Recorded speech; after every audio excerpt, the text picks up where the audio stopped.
할렐루야. 오늘은 부활절이니까 우리 앞에, 옆에, 뒷분 보시면서 이렇게 인사하겠습니다. 예수님 다시 사셨습니다. 인사하세요. 이번에는 예수님 부활하셨습니다.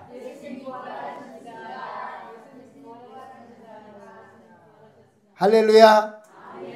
예수님 부활하셨습니다.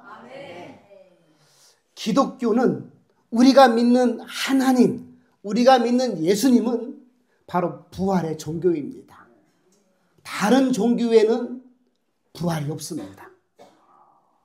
그저 이 진리를 믿는 것, 부활의 진리를, 부활의 사실을 믿는 것이 저와 여러분이 믿는 기독교인 것이지요. 예수 그리스도가 부활하심으로 우리에게 첫 열매가 되셨다, 이렇게 말씀하시면서 그를 믿는 자에게 죄에 대하여 죽고 의에 대하여 다시 살아나는 놀라운 역사, 영광스러운 역사, 은혜가 우리에게 주어졌다는 사실입니다. 그래서 기독교라고 하는 것은 부활의 종교요, 생명의 종교요, 기쁨과 감사가 또 소망이 우리에게 충만히 임하는 것이지요. 자, 그런데 이 부활에 대한 사실을, 이 진리를 받아들이기가 결코 쉬운 것은 아닙니다. 사람의 생각, 사람의 지식, 사람의 어떤 이성과 상식으로는 받아들이기가 어렵습니다. 한번 죽으면 그만이지 어떻게 사셨을까? 아니, 사신 것도 모자라서 신령한 몸으로, 그렇죠? 시공간을 뛰어넘는 그런 몸을 가지고 다시 새롭게 된다는 사실을 받아들이기가 쉽지 않다는 겁니다. 그래서 오늘 사도 바울이 이렇게 이야기하죠. 만약에 우리에게 부활이 없다면 우리 믿음도 구원도 영생도 헛것이다, 그렇게 말합니다. 오늘 17절 18절에 보니까 만일 예수께서 다시 살아나시지 않았다면 너희 믿음도 헛것이고 너희가 여전히 죄 가운데 있을 것이고 또한 그리스도 안에서 잠자는 자들도, 먼저 죽은 자들도 다 망했다, 그렇게 말합니다. 그 부활이 없다면 기독교도 소용이 없고 예수 그리스도도 이 땅에 오실 필요도 없었고 다시 살아나실 필요도 없었다는 것이죠. 그러나 분명한 것은 예수님 부활하셨습니다. 할렐루야. 이것은 누구 하나의 주장이 아니고 명백한 증거가 있다는 거예요. 너 봤어? 너 그때 있었어? 라고 얘기하잖아요. 왜? 증거 때문에. 그런데 이 기독교의 부활 신앙은 명백한 증거가 있다는 겁니다. 첫 번째 그 증거는 역사적인 사건으로 기록을 하고 있다는 겁니다. 할렐루야. 유대 역사가, 유대 나라의 역사가, 그 역사가 기록하고 있다는 거예요. 사실 예수님이라고, 그 당시에 유대 나라의 예수님은 그저 한 나라를 조금 시끄럽게 만들어서 나무에 달려서 그냥 처형당한 죄인일 뿐이었습니다. 강도도 십자가에 달리고, 그죠? 로마 황제에게 대적하는 자도 십자가에 달리고, 그저 한 죄인일 뿐이었고 죽으면 그만이었습니다. 권력자도 아니었고 큰 힘을 가진 자도 아니었습니다. 그런데 그냥 시대가 지나가면 그만이었는데 그 예수님의 죽음을 역사가를 통해서 기록되어 있다는 거예요. 왜? 놀라운 사실이니까. 예수님 죽으시고 부활하시고 30년 정도 지났을 때 이 복음서가 기록되어져 있거든요. 그러면 30년 후에 야, 진짜로 부활하신 예수님이 계신데 이 사실을 기록하지 않으면 안 되겠다 하고 기록했다는 거예요. 어디다가 성경에다가, 어디다가 유대 나라 역사에다가 기록했다는 것이죠. 왜 기록해요? 사실만큼 큰 힘이 없기 때문에 그래요. 진실은, 진리는 결국 밝혀지게 되어 있기 때문에 그래요. 할렐루야. 아, 그렇구나. 예수님 부활하셨다고 하는 사실, 그 진리는 여전히 밝혀지기 위해서 사실을 기록했구나, 우리가 알 수 있는 것이죠. 그 사실만큼 명백한 증거가 없기 때문에 역사에 기록되어져 있다는 것이죠. 자, 오늘 이 성경이라고 하는 것도 2000년 넘게 한 번도 사실이 바뀐 적이 없습니다. 그러니까 진리는 바뀌는 게 아니에요. 바뀔 수가 있는 게 아니에요. 인간의 역사도 마찬가지고 이 인류 역사상에 진리가 딱 와 있다면 바뀌면 진리가 아닌 것이지요. 진리는 영원토록 진리인 줄 믿습니다. 예수님 부활하신 사건을 진리로 이야기하고 있는 것이죠. 왜? 바뀐 적이 없다는 거예요. 예수님의 부활, 예수님의 구원, 예수님의 성령의 역사가 지금도 일어나고 있으니 그렇구나. 사실은 사실이구나. 그러므로 예수님의 부활은 여전히 우리에게 사실로, 진실로 계속해서 이어져 내려오고 있다는 사실입니다. 두 번째는 예수님 부활하신 증거가 빈 무덤에 있다는 거예요. 할렐루야. 많은 성인들, 이 세상에 왔다 간 위인들은 다 무덤이 있습니다. 크고 화려하고 잘 관리해서 유적지로 관리하고 있잖아요. 다 구경 다녀요. 이야, 이 위대하신 분이 한번 왔다가 갔구나. 이 무덤이 그분의 무덤이구나. 그럼 예수님은 무덤을 자랑할 게 없어요. 왜? 없으니. 빈 무덤이니. 그죠? 그저 남의 무덤 빌렸다가 잠시 잠겼다가 그걸 깨뜨리시고 권세를 이기시고 나와 사셨으니 무덤이 없잖아요. 그러니 무덤이 없으므로 빈 무덤인 것이죠. 예수님을 장사 지낸 무덤은 큰 동굴이었습니다. 그리고 옛날에 동굴 무덤에 안치시키는 것이 유대 나라의 장사 문화였기 때문에 동굴에 예수님의 시신을 안치하고 동굴 문을 닫아버렸어요. 왜냐하면 짐승들이 시신을 훼손하거나 먹는 일도 있었기 때문에 동굴문을 닫는 게 정상이죠. 사람이 혼자서 동굴문을 움직일 수도 없는 그런 큰 문이었습니다.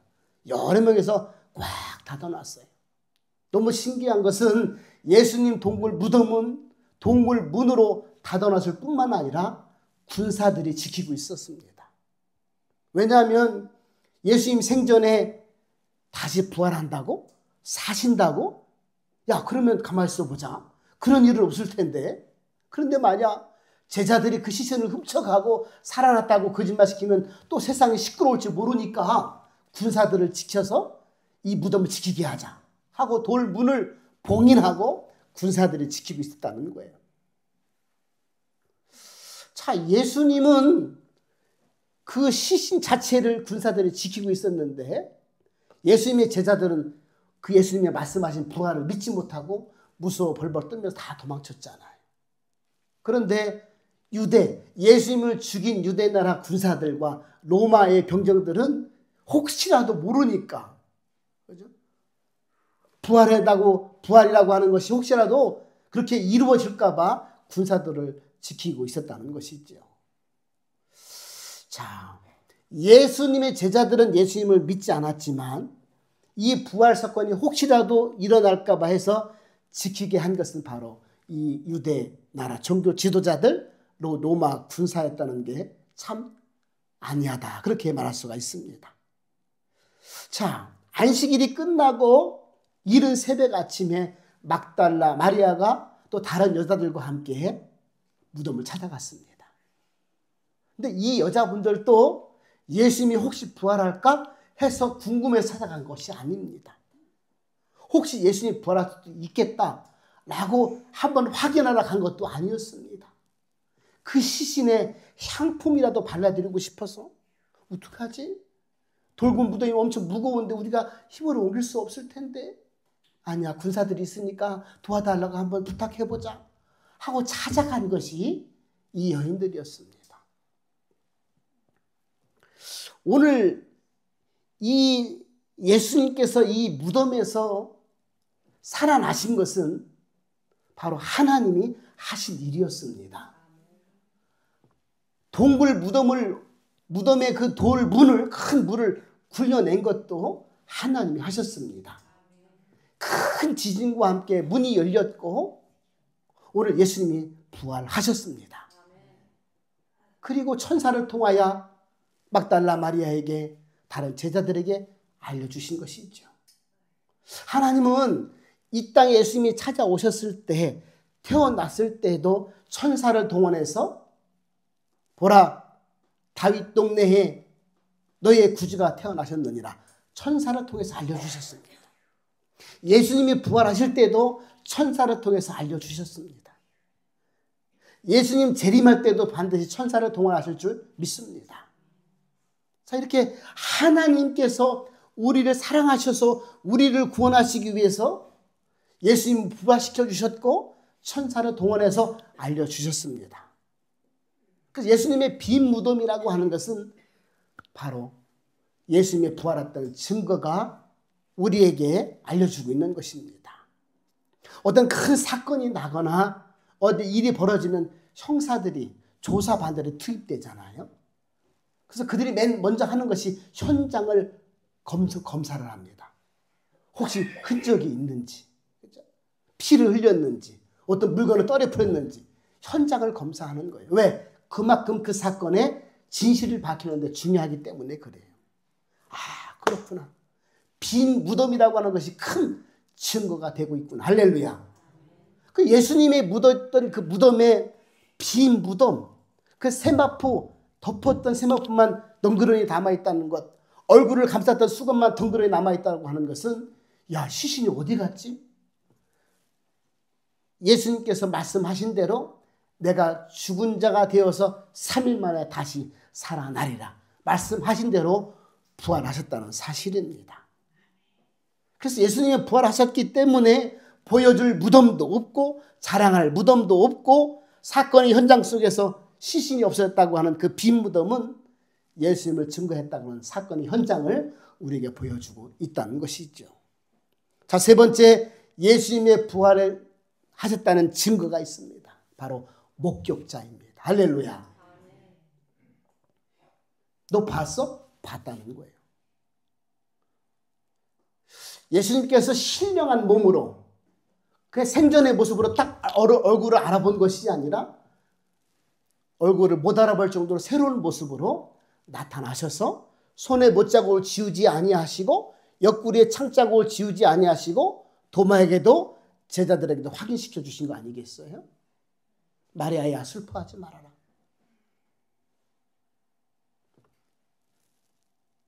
목격자만큼 사건의 현장 속에서 그것이 증거가 될 만한 또 증거가 또 명백한 증거가 없다는 거예요. 사건의 현장이든 목격자이든 사실이든 얼마나 중요합니까? 그래서 예수님의 부활이라고 하는 것은 이렇게 하나하나 다 검색해보고 검사를 해보아도 명백한 증거를 우리에게 지금까지도 증거되고 있고 알려주고 있다는 사실이죠.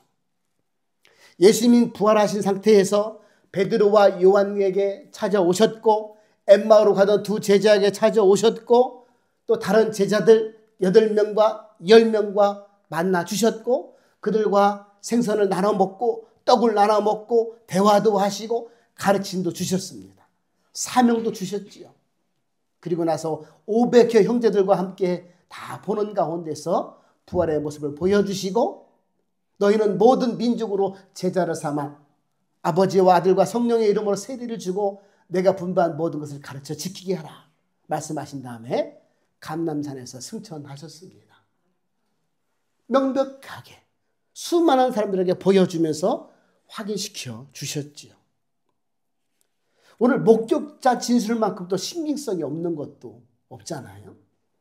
그래서 이렇게 예수님의 이 부활이라고 하는 것은 역사적인 기록, 그죠? 빈 무덤, 목격자에 의해서 성경에 계속 기록하여져 있고 우리에게까지 지금 전달되고 있습니다. 생각해 보세요. 그죠? 예수님의 부활을 목격한 사람들, 그 이후의 모든 삶 다 부활의 증인된 삶을 살다가 순교를 당했습니다. 기독교가 박해와 핍박을 당할 때에 그 제자들과 나머지 모든 사람들은 예수가 구원자가 맞습니다. 하나님의 아들이 맞습니다. 우리도 몰랐는데 부활의 주님을 만났습니다. 라고 증거하다가 다 죽임을 당하고 말았습니다. 여러분 사실도 아닌데 가짜 가지고 자기 생명을 내어놓을 자가 있겠습니까? 그죠? 다른 사람들의 강요나 돈으로 매수를 당했다 할지라도 자기 생명까지 바칠 사람은 단 한 명도 없을 것입니다. 그런데 이 모든 제자들과 이 목격자들은 자기 생명을 바쳐가면서 예수가 하나님 아들이 맞았습니다. 예수님 부활하셨습니다. 그분이 우리 구원자가 맞습니다. 우리 그분 믿으면 우리 구원받습니다. 우리도 예수님의 부활하신 대로 부활할 수 있습니다. 그렇게 증거를 했다는 사실입니다. 오늘 말씀 보니까 예수님이 부활하셔서 부활의 첫 열매가 되셨다라고 말씀을 하잖아요. 첫 열매. 그 유대인의 관점에서 보면 이 성경 자체가 1차 독자가 유대인인데요. 유대인 관점으로 보면 첫 것, 첫 열매, 1이라고 하는 숫자는 전체를 의미하는 거예요. 예수님이 이제 첫 열매, 부활의 첫 열매가 되었으니 너희들도 전체가 다 부활할 것이다. 할렐루야. 이렇게 알려주고 있는 것이죠. 우리가 이 장막이라고 하는 육체의 장막을 딱 벗는 순간, 장막은 텐트 아니겠어요? 텐트. 텐트는 곧 접는 것이죠. 임시 초소 아니겠어요? 육체를 텐트라고 장막이라고 성경은 표현하고 있는데 우리가 육체의 장막을 벗는 그날 신령한 몸으로 새로운 몸으로 건강한 몸으로 그죠? 새롭게 된다 이렇게 말씀을 하고 있습니다. 오늘 42절 보니까 42절 44절 우리가 잊지 않았지만 제가 말씀드리겠습니다. 자, 죽은 자의 부활도 그와 같으니 썩지 아니할 것으로 다시 살아나며 영광스러운 것으로 다시 살아나며 강한 것으로 다시 살아나며 신령한 몸으로 다시 살아나게 될 것이다. 이렇게 사도 바울은 우리에게 알려주고 있습니다. 사랑하는 여러분, 예수님께서 부활의 첫 열매가 되어주셔서 이제 인류 전체가 그분과 연합하는 모든 믿음의 사람들은 부활이 될 줄 믿습니다.